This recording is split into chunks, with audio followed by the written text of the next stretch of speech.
work in your heart? Well, your heart is the real you, Brett. Your heart is... Your heart is how your blood... It is. Gets blood. It is. But also, if you hear people talk about, like you could, I'm trying to think of a scenario. Yeah, like I love you with all my heart, or... Well, our body does feel those emotions, but the heart is the part of you that pumps blood. It is. But a lot of times, like if you hear, and I don't say this a lot because I know it confuses kids sometimes, but ask Jesus into your heart. Sometimes that's confusing because you might really think Jesus actually goes inside of your heart and lives there, and that's not what that means. So the heart, Brett, and everyone else, is the real you that thinks, that has feelings, that makes decisions. That's another way to refer to the heart. And so when I ask Jesus to work in your heart, that means I'm asking him to change you and, to help you to, want to live for him and those kinds of things. That's a good question because I know that probably can sound a little confusing sometimes, okay? But your heart can be the part of you that really pumps blood that we have to survive, but it can also be the part of us that, feels things and makes choices and stuff like that, okay? So let's review our memory verse for this series. It's Mark 16:15, okay? So read it with me. Ready? Mark 16:15. And he said to them, "Go into all the world and proclaim the gospel to the whole creation." Mark 16:15. All right. Does this have to do with what I'm talking about? Oh, it is. Awesome. That's great. Well, last week we played a game with it, and I think some of y'all really got it memorized because we played a fun game last week with it. Huh? Mm-hmm. So this verse is a reminder to us that we're to go into all of the world and proclaim the gospel. Proclaim means to tell, but remember that God doesn't expect you to go to every single place in the whole entire world, okay? But if all the believers and all the Christians did this, we could reach a lot of people. And so we as the Christians and the church have to work together to take the good news out to all the people in the world. And Lottie Moon was someone that did that.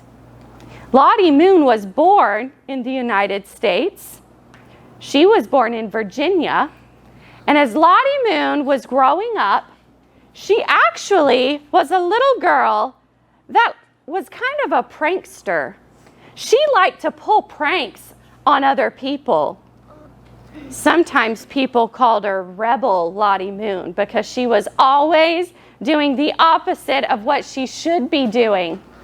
In fact, when she was a little girl and she was at a school for girls, she was staying there and she would do things all the time at school that would get her into trouble. So one day, put your hand down for now and you can ask me later, okay? One morning, Lottie Moon, actually it probably wasn't in the morning, it was just before everybody else got up. Lottie Moon took all of the sheets off of her bed and she went up to the top of the building where the bell was for the school, because the bell would ring to let them know that it was time for class or time for chapel or time for a meal. All right? And she went up to the top and she took her sheets from her bed and Lottie Moon tied them to the inside of the bell. What do you think is going to happen? Think about it. Don't say it out loud. Just think about it. Just think about it. She tied the bed sheets around the inside of the bell and she left and went back to her room. Okay? All right, y'all keep your hands down for now, okay? And then at the end, you can tell me whatever you want to tell me, okay? But I want to get through this part of this story because guess what happened next? I don't know. I have to look. I just know she is born in Virginia. I have to look and see. All right, so she took her bed sheets and she tied them around the inside of the bell and went back to her room. Well, the time came for chapel, but the bell, no one heard it. And everybody was late or missed it. They either missed it or they were all late. And Lottie Moon just thought it was the funniest thing because she played this joke, this prank, and it affected everybody. And they all missed it or were late to chapel. And the principal, how do you think he felt about Lottie Moon there? Do you think she was going to be in trouble? Yes. You think? Well, when she got back to her room, her roommate said, he already knows that it was you.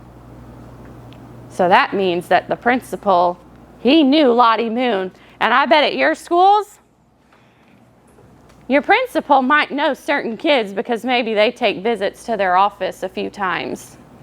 You don't want to be known by the principal. But Lottie Moon was, and her roommate told her he already knew it was you, Lottie.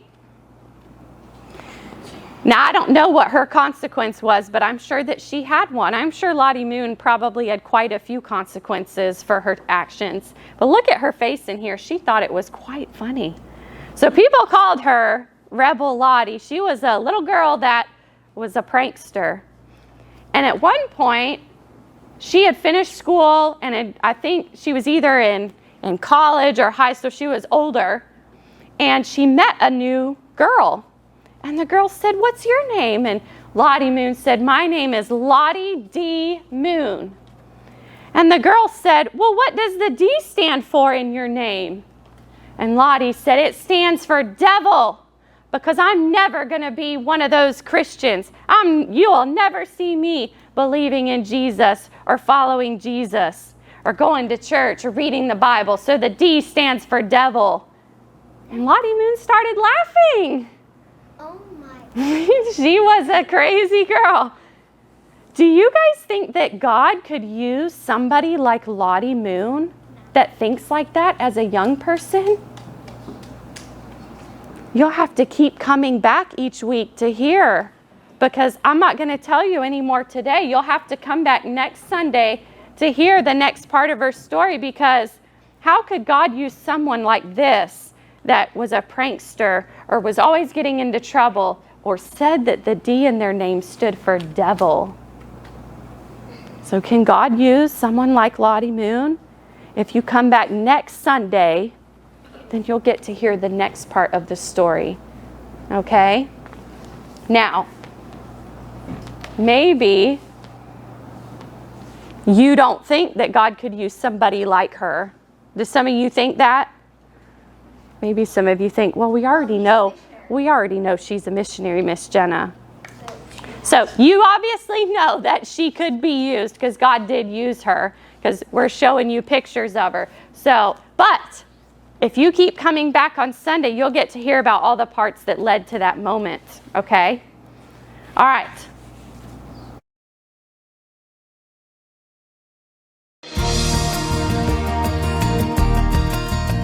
There are children all around the world, children just like me.